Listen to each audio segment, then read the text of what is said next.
అప్పుల బాధలు వెంటాడుతున్నాయా? అయితే 6 JVR వారి జాతిరత్నాలు ధరించండి. అందరికి నమస్తే, వెల్కమ్ టు మనం టీవీ. నేను మీ తిరుపతి.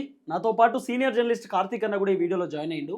సో మొత్తానికి అహ్మదాబాద్కి సంబంధించినటువంటి ఎయిర్ ఇండియా విమానం కూలిపోయి దాదాపు 241 మంది ప్రాణం కోల్పోయినటువంటి ఘటన మనం అందరం విన్నాం, బాధపడ్డం. ఆ విమానం కూలిపోయినటువంటి వీడియో కూడా మనం చూసినాము. నిజంగా చాలా బాధాకరమైనటువంటి అంశం. సో అహ్మదాబాద్కి సంబంధించినటువంటి ఘటన అయిపోయినటువంటి తర్వాత ఒక హెలికాప్టర్ కూలిపోయి కేదార్నాథ్లో దాదాపు 7 మంది ప్రాణాలు కోల్పోయినటువంటి ఆ అంశాన్ని కూడా మనం విన్నాం. అప్పుడు కూడా మనం బాధపడుతూ వచ్చినాం. సో ఇట్లా ఒక ఘటన తర్వాత ఇంకో ఘటన, ఒక ఘటన తర్వాత ఇంకో ఘటన, దాదాపు ఫ్లైట్లకు సంబంధించి హెలికాప్టర్లకు సంబంధించినటువంటి ఘటనలు జరుగుతూనే ఉన్నాయి. ఎందుకు విమానంలో సాంకేతిక లోపాలు వస్తున్నాయి? ఎందుకు విమానంలో పొగలు వస్తున్నాయి? ఎందుకు విమానంలో ఆటోమేటిక్ ఏసీలు బంద్ అవుతూ ఉన్నాయి? ఎందుకు విమానంలో ఫెయిల్ అయిపోతూ ఉంది? ఎందుకు విమానంలో ఇంజన్ ఆఫ్ అవుతూ ఉంది? పిన్ టు పిన్ కొంత డిస్కస్ చేసుకోవాల్సినటువంటి అవసరం ఉంటుంది. అయితే అహ్మదాబాద్ ఘటన తర్వాత, కేదార్నాథ్ ఘటన తర్వాత శంషాబాద్ ఎయిర్పోర్ట్లో, ఏకంగా హైదరాబాద్ శంషాబాద్ ఎయిర్పోర్ట్లో స్పైస్జెట్కి సంబంధించినటువంటి విమానం ఇంజన్లో పొగలు వచ్చినాయట. అయితే తిరుపతికి వెళ్ళాలి విమానం నిన్న రాత్రి 7:30 గంటలకి శంషాబాద్ ఎయిర్పోర్ట్ నుండి తిరుపతికి వెళ్లాల్సినటువంటి స్పైస్జెట్ విమానం, దాదాపు 60 మంది ప్యాసింజర్లతో కూడినటువంటి విమానం. ఆ విమానంలో దాదాపు 3 సార్లు ప్యాసింజర్లను కూర్చోబెట్టిరట, దింపిరట స్పైస్జెట్కి సంబంధించినటువంటి సిబ్బంది. అయితే వాస్తవానికి శంషాబాద్ ఎయిర్పోర్ట్ నుండి తిరుపతికి పోవాల్సినటువంటి స్పైస్జెట్కి సంబంధించినటువంటి విమానం నిన్న రాత్రి 7:30 ప్రాంతంలో పోవాల్సినటువంటి అవసరం ఉంది. కానీ సాంకేతిక లోపాలు ఉన్నాయని చెప్పి, కొంత ప్రాబ్లం ఉన్నది, టెక్నికల్ ఇష్యూ ఉందని చెప్పి 7:30కి పోవాల్సినటువంటి విమానం కాస్త 3:30 గంటల సేపు ప్యాసింజర్లని విమానంలోనే కూర్చోబెట్టేటటువంటి కార్యక్రమం చేసినట్టు స్పైస్జెట్కి సంబంధించినటువంటి సిబ్బంది. ఫస్ట్ 7:30కి బోర్డింగ్ ఉంటుంది. అక్కడ నుండి వాళ్ళు బోర్డింగ్ పాస్ తీసుకొని బోర్డింగ్ పాస్ చెక్ చేసిన తర్వాత ప్యాసింజర్లని విమానం దగ్గరికి తీసుకొచ్చిరట, విమానంలో కూర్చోబెట్టిరట. విమానంలో కూర్చోబెట్టినటువంటి 20 నిమిషాల తర్వాత ప్యాసింజర్లని సాంకేతిక లోపాలు ఉన్నాయి, చిన్న చిన్న ఇష్యూస్ ఉన్నాయి, టెక్నికల్ ప్రాబ్లం ఉంది అని చెప్పి వాళ్ళని దింపేసినట. దింపేసి మళ్ళీ ఎయిర్పోర్ట్ దగ్గర కూర్చోబెట్టారు. ఎయిర్పోర్ట్ లోపల మళ్ళీ కూర్చోబెట్టారు. మళ్ళీ బస్సు వచ్చింది, బస్సులో ఎక్కించుకొని కూర్చోబెట్టిరట.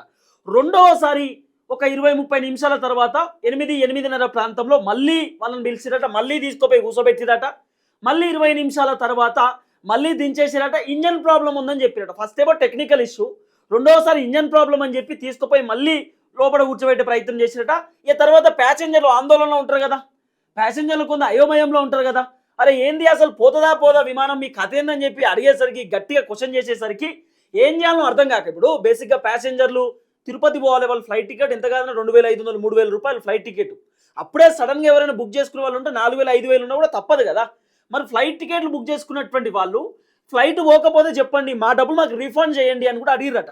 మా డబ్బులు మాకు రీఫండ్ చేయండి, ఇక ఫ్లైట్ పోకపోతే ఏం చేయాలని చెప్పి అడిగినప్పుడు, అయితే వీళ్ళు ఏం కొత్త ఉపాయం ఏం కట్టిరు తెలుసా, వీళ్ళు చిన్నగా తీసుకుపోయి లోపల కూర్చోబెట్టిరట. ఇక 10 నిమిషాలలో బయలుదేరుతుంది ఫ్లైట్, అక్కడ నుండి టేకాఫ్ అయిపోతే రండి అని చెప్పి 10 నిమిషాలలో పోతుందని చెప్పి మళ్ళీ బోర్డింగ్ పాస్ తీసుకొని పోయి ఫ్లైట్లో కూర్చోబెట్టిరట. స్పైస్ జెట్లో 60 మంది ప్యాసింజర్లు కూర్చోబెట్టినట్టుగా 10 నిమిషాలు బయలుదేరుతుంది, అంత ఓకే అని చెప్పేసరికి ఇంజన్ స్టార్ట్ చేసి కొంత మూవ్ చేసుడుతో ఇంజన్లోకి వెళ్ళి పొగొచ్చిందట. పొగొచ్చేసరికి విమానం అక్కడికక్కడ నిలిపివేసేటటువంటి కార్యక్రమం చేసిరు. దాదాపు లోపల ఉన్నటువంటి 60 మంది ప్యాసింజర్లు హుటాహుటిన బయటకు వచ్చేటటువంటి కార్యక్రమం చేసిరు. అయితే స్పైస్జెట్కి సంబంధించినటువంటి విమానం నిన్న తిరుపతికి పోనటువంటి పరిస్థితి.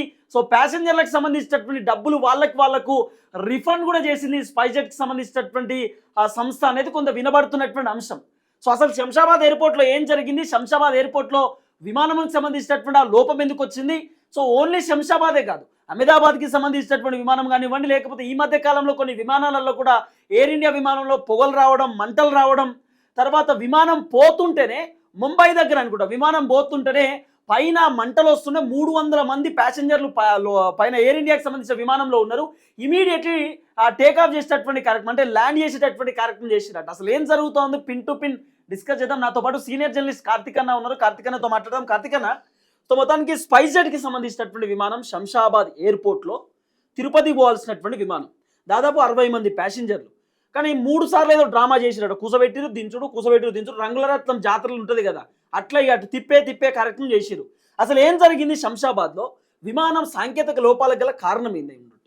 నిజానికి నువ్వు చెప్పావు అహ్మదాబాద్ ప్రమాదం చెప్పావు. ఉమ్, దగ్గర దగ్గర ఇప్పటి వరకు అందుతున్న సమాచారం 179 మంది చనిపోయారు. ఉమ్, ప్రయాణికులు అయితే ఉంది. అది కుప్పకూలిపోవటం వల్ల అక్కడ కాలేజీ మెడికల్ కాలేజీ హాస్టల్లో ఉన్నటువంటి ఉమ్, మెడికల్ అయితే ఉంది. మొత్తం అందరూ కలిపి ఇప్పటి వరకు 179 మంది చనిపోయారు. ఉమ్, ఇప్పటి వరకు కూడా పూర్తిగా డిఎన్ఏ టెస్టులు కాలే. ఉమ్, ఇంకా శవాలని కుటుంబాలకు కూడా అప్పచెప్పాలి. ఆ ప్రమాదం మర్చిపోకముందే మరికొన్ని ప్రమాదాలు, కేదార్నాథ్ ప్రమాదం చెప్పావు, ఉమ్, 7 చనిపోయారు అక్కడ హెలికాప్టర్ ఉమ్, కుప్పకూలి. ఉమ్. తర్వాత ఇప్పుడు బేగంపేట ఎయిర్పోర్ట్లోది శంషాబాద్ ఎయిర్పోర్ట్లో మనకి న్యూస్ అంతా ఉంది. అవును, ఈ అవును. 3 పక్కన పెట్టేస్తే ఇంకొక కొన్ని ప్రమాదాలు కూడా ఉమ్, హాంకాంగ్ నుంచి ఉమ్, ఢిల్లీ వస్తుందంట. ఉమ్, అది బోయింగ్ ఫ్లైటే. ఓకే.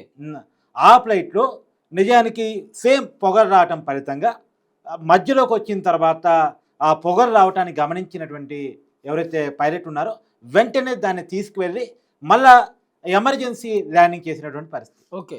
ఢిల్లీ రావాలి, హాంకాంగ్ నుంచి ఢిల్లీ రావాలి. ఉమ్, సేమ్ హాంకాంగ్ నుంచి వచ్చేటువంటి ఫ్లైట్ అది. ఉమ్, అక్కడ ఆ ఫ్లైట్లో కూడా నువ్వు ఇందాక చెప్పినట్టు ఆ పొగరు రావటం, ఉమ్, ఆ సెన్స్ గమనించి ఇంజన్లో ప్రాబ్లం వచ్చింది, ప్రధానంగా ఫ్యూయల్లో ప్రాబ్లం ఉందని చెప్పేసి ఇప్పటివరకు ఐడెంటిఫికేషన్ అయింది. ఉమ్, ఇది మాత్రమే కాదు, ఉమ్, అమెరికాలో ఇంకొక రకమైన ఫ్లైట్.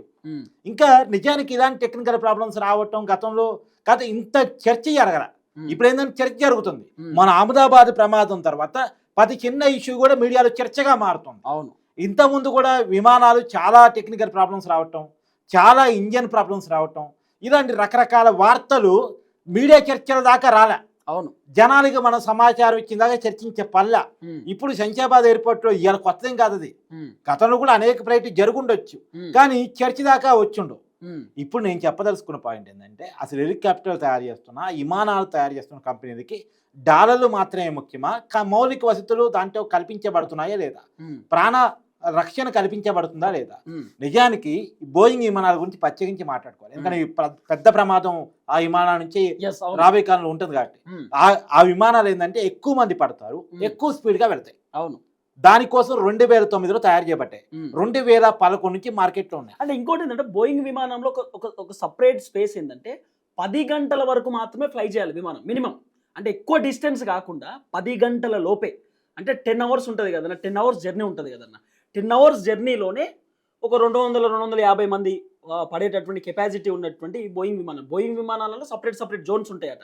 300 మంది కెపాసిటీతో విమానం ఉంటుందట. అదే ఇప్పుడు డ్రీమ్ లైన్ అని ఒకటి వచ్చింది. అవును. ఇప్పుడు ఈ డ్రీమ్ లైన్ మొన్న అహ్మదాబాద్ లో కూడా అవును. కోల్పోయిన డ్రీమ్ లైన్. ఉమ్, ఈ డ్రీమ్ లైన్ కాదు, ఇది డెత్ లైన్ అని చెప్పేసి ఉమ్, ఈ డ్రీమ్ లైన్ ప్రాజెక్ట్ లో చీఫ్ ఇంజనీర్ గా ఉన్నటువంటి వ్యక్తి ఉమ్, బయటకు వచ్చి మాట్లాడాడు, ఉమ్, మీడియాకి ఇంటర్వ్యూ ఇచ్చాడు. ఉమ్, తర్వాత అతను ఆత్మహత్య చేసుకోబడ్డాడు. ఆత్మహత్య ఇది మనకి కానీ ఆత్మహత్య చేసుకోబడ్డాడు. ఉమ్, ఈ డ్రీమ్ లైన్ ప్రాజెక్ట్ లో పనిచేసి ఉమ్, ఇది కరెక్ట్ కాదు, సేఫ్ కాదు, ఇది ఉమ్, స్పీడ్ కానీ సేఫ్ కాదు ఉమ్, అని చెప్పేసి చెప్పినటువంటి, కనీసం ఇంజన్లో మాడు వాసన వస్తుంది, ఉమ్, ఇంజన్లో మాడు వాసన వస్తుంది ఉమ్, అని అనేక సంచలన విషయాలు ఇంటర్నేషనల్ మీడియా కథనాల్లో ఇచ్చినందుకు గాను ఉమ్, అతను ఆత్మహత్య చేసుకున్నాడని వార్త. మరి తర్వాత ఉమ్, హత్య చేశారా అంటే ఆ విషయం బయట రాకుండా. ఓకే. అంటే అక్కడ ఇంజనీర్ చాలా మంది కూడా దాంట్లో పనిచేసి వచ్చిన వాళ్ళు చెప్పేది ఏంటంటే బోయింగ్ విమానాలు రక్షణ కాదు, ఓకే. ఏదో ఒకనాడు ప్రమాదాలకు గురయ్యే అవకాశం ఉంటుందని చెప్పారు. ఉమ్, నిజానికి కొన్ని సంవత్సరాల తర్వాత ఇప్పుడు ఆ ప్రమాదాలు కానొస్తా ఉన్నాయి, ఉమ్, వరుసగా కానొస్తా ఉన్నాయి. ఉమ్, వరుసగా కానొస్తున్న దాని ప్రకారం ఉమ్, ఇప్పుడైతే బోయింగ్ 786 అని చెప్పేసి అహ్మదాబాద్లో 787 ఉమ్, ఏదైతే ప్రమాదాన్ని చూరకుందో ఉమ్, సేమ్ విమానం నిందాక చెప్పిన హాంకాంగ్ టు ఢిల్లీ. ఉమ్, ఇది మాత్రమే కాదు, అనేక విమానాలు. ఇప్పుడు కేంద్ర మంత్రి ఉమ్, ఆయన పర్యటించాల్సిన హెలికాప్టర్ టెక్నికల్ ప్రాబ్లమ్స్ రావడం వల్ల ఆయన పర్యటన రద్దు చేసుకున్నారు. అవును. కాబట్టి ఇప్పుడు ఆంధ్రప్రదేశ్ ముఖ్యమంత్రి గారి హెలికాప్టర్ కూడా ప్రతిసారి ఏదో ఒక లోపం అట. Yes. ప్రతిసారి ఏదో ఒక లోపం. చంద్రబాబు నాయుడు గారు ప్రయాణించే డీజీపీ హెలికాప్టర్. గారు ఇంటెలిజెన్స్ చీఫ్ కి ఒక ఆర్డర్ పాస్ చేసిరు. అసలు ఈ హెలికాప్టర్ లో తిరగాలనా వద్దా, ఈ హెలికాప్టర్ ప్రయాణించాలనా వద్దా, ఈ హెలికాప్టర్ తిరుగుతుందా తిరగదా, పని చేస్తా పని చేయదా అసలు. సెలబ్రిటీలకి విఐపీలకి ఇచ్చేటువంటి హెలికాప్టర్స్ లోనే సాంకేతిక లోపాలు కనపడుతున్నాయి. అంటే ఉమ్, ఇక సామాన్యుడికి ఎక్కడ రక్షణ ఉంది? ఉమ్, సామాన్యుడు ప్రయాణించే విమానాల్లోనూ ఉమ్. చిన్నపాటి హెలికాప్టర్లోనూ ఎక్కడ రక్షణ ఉన్నట్టు లెక్క. వాస్తవానికి ఇక్కడ పాయింట్ ఏంటంటే మనలాంటి సామాన్యం కూడా మనము విమానంలో పోవాలని ఎందుకు అనుకుంటామంటే టైం. ఇప్పుడు మనం ఇక్కడ నుండి హైదరాబాద్ నుండి తిరుపతి పోవాలంటే మినిమం ఒక 20 అవర్స్ పడుతుంది అన్న. అవును, 20 అవర్స్. ఇక్కడ నుంచి తిరుపతి పోవటానికి 14 గంటలు 13 గంటలు 15 గంటలు పడుతుంది అనుకుందాం. అవును. 15 గంటలు అంటే విమానంలో గంటలో పోవచ్చు. ఎస్, మనం ఎప్పుడైనా టైం కదా చూసేది, మనం న్యూస్ అవుతా Yes. ఉంటాం, అదొక Actually గా schedule ఉంటది. సామాన్యుడు కూడా విమానాన్ని చూజ్ చేసుకోవడానికి ఉన్నటువంటి ఏకైక కారణం ఏంటంటే ఉమ్, ఖర్చు అయినప్పటికీ కూడా స్పీడ్గా వెళ్తాం, సేఫ్గా వెళ్తాం. అవును, టైం కలిసి వస్తుంది. ఇప్పుడు రోడ్డు మీద బస్సు వెళ్తే ఉమ్, ప్రమాదానికి గురయ్యే అవకాశం ఉంటుంది. అవును తర్వాత ట్రైన్లు కూడా ఈ మధ్య ప్రమాదాలు వరుసగా వింటున్నాం. అవును కానీ విమానాల్లో సేఫ్ గా ఉంటది అనేది ఒక అంచనా ఇప్పటి వరకు ఉండే. అవును ఎందుకంటే రెగ్యులర్ గా ప్రమాదాలు విమానాల గురించి చర్చించబడవు కదా, అవును తెలవవు కదా, ప్రజల దాకా రావు కదా. అవును కాబట్టి ఏదో అహ్మదాబాద్ లో పెద్ద ప్రమాదం జరిగింది కాబట్టి, వందలాది మంది చనిపోయారు కాబట్టి ఉమ్, ఆ విమాన ప్రమాదం చర్చకు రావటం వల్ల ఇలాంటి చిన్న చిన్న ప్రమాదాలు కూడా ఇప్పుడు చర్చలో ఉంటున్నాయి. కానీ ఉమ్, ఈ ప్రమాదాలన్నీ గతంలో ఈ టెక్నికల్ కారణాలు, ఇంజన్ ప్రాబ్లమ్స్ ఉమ్, చర్చకు రావు కదా. అవును, కాబట్టి నేను చాలా క్లియర్ గా చెప్పేది ఏంటంటే, ఉమ్, ఇక్కడ మనం ఆలోచించుకోవాల్సింది విమానాలు సేఫేం కాదు. ఉమ్, నిన్న ఇంకొక చోట కూడా ఉమ్, ఇక్కడ సార్జియా అనుకుంటా, ఐ థింక్ ఉమ్, ఒక బోయింగ్ విమానం స్టార్ట్ అయిందంట. ఉమ్, స్టార్ట్ అయిన తర్వాత ఫ్యూయల్ లో ప్రాబ్లం గమనించేసి ఉమ్, ఆ ఫ్యూయల్ లో మొత్తాన్ని కూడా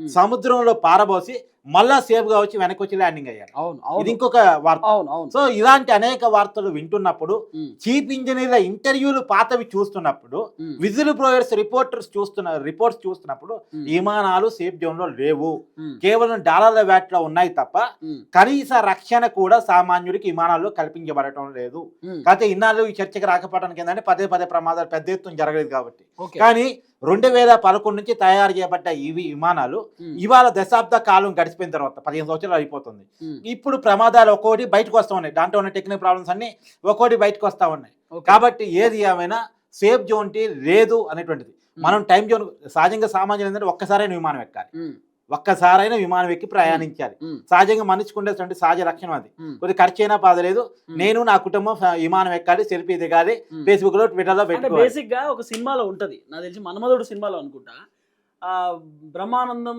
కూర్చున్నప్పుడు చెప్తాడు అన్నట్టు, ఉమ్. విమానం ఎక్కాలంటే అదృష్టం ఉండాలి అనే ఒక మాట అన్నప్పుడు, దిగాలంటే కూడా అదృష్టం ఉండాలి అని అంటా ఉంటారు.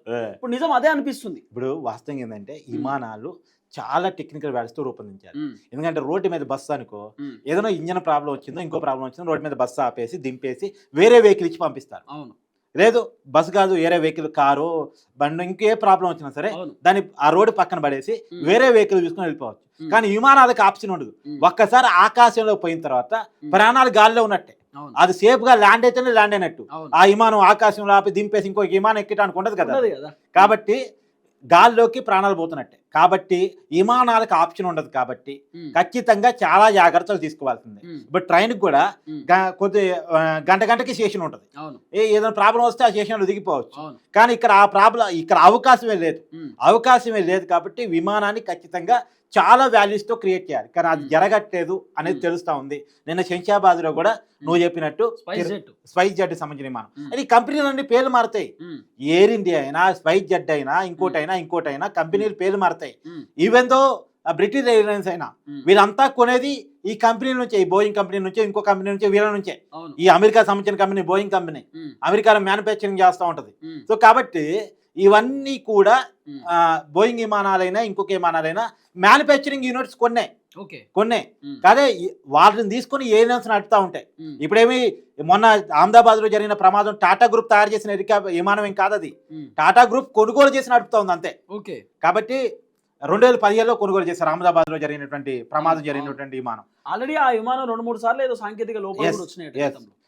మొన్న కూడా అహ్మదాబాద్లో ఉమ్, టేకాఫ్ చేసేటప్పుడు కూడా ప్రాబ్లమ్స్ వచ్చినాయి అంట. అవును కదా టేకాఫ్స్ ఆ ప్రమాదాన్ని దాచేసి టేకాఫ్ చేసేసారు. ఉమ్, అది మొత్తానికి ప్రాణాన్ని తీసేసింది. యా కానీ ఏది ఏమైనా దీని మీద సమగ్రమైన దర్యాప్తు జరగాలి. ప్రపంచవ్యాప్తంగా కూడా విమానాల భద్రత, హెలికాప్టర్ల భద్రత, గాల్లో సామాన్యుల భద్రత మీద ఖచ్చితంగా సమగ్రమైనటువంటి దర్యాప్తు జరగాల్సిన అవసరం అయితే ఉంది. Yeah thank you so much Karthik. So చూద్దాం ఏం జరగబోతుందో. మొత్తానికి స్పైస్ జెట్ కి సంబంధించినటువంటి విమానం ఒకటే కాదు, అనేకమైనటువంటి కీలకమైన అంశాలు జరుగుతూ ఉన్నాయి. ఏదున్నా కూడా సో ఈ విమానం కొంత భద్రత ఉండాల్సినటువంటి అవసరం ఉంటుంది. సామాన్య ప్రయాణించేది ఫస్ట్ టైం ఒకటి, తర్వాత సేఫ్ గా పోతాం కదా అనేటటువంటి ఆలోచన మనం ఒకటి. ప్రయాణికులు కూడా విజయం చేద్దాం. మీరు విమానంలో ఎదుర్కొన్న ఇబ్బందుల మీద ఉమ్, మనం టీవీ జనం ముందుకు తీసుకురావడానికి సిద్ధంగా ఉంది. ఉమ్, ఎందుకంటే విమానాల భద్రత మీద చర్చ జరగాల్సినటువంటి అవసరం ఉందని మనం టీవీ భావిస్తుంది. ఉమ్, మీకు ఎదురైన చేదు అనుభవాలు, మీరు విమానం ఎక్కినప్పుడు మీకు ఎదురైన చేదు అనుభవాల మీద దయచేసి బయటకు వచ్చి మాట్లాడండి. మనం టీవీ మీ వాయిస్ని ఇవ్వడానికి రెడీగా ఉంది.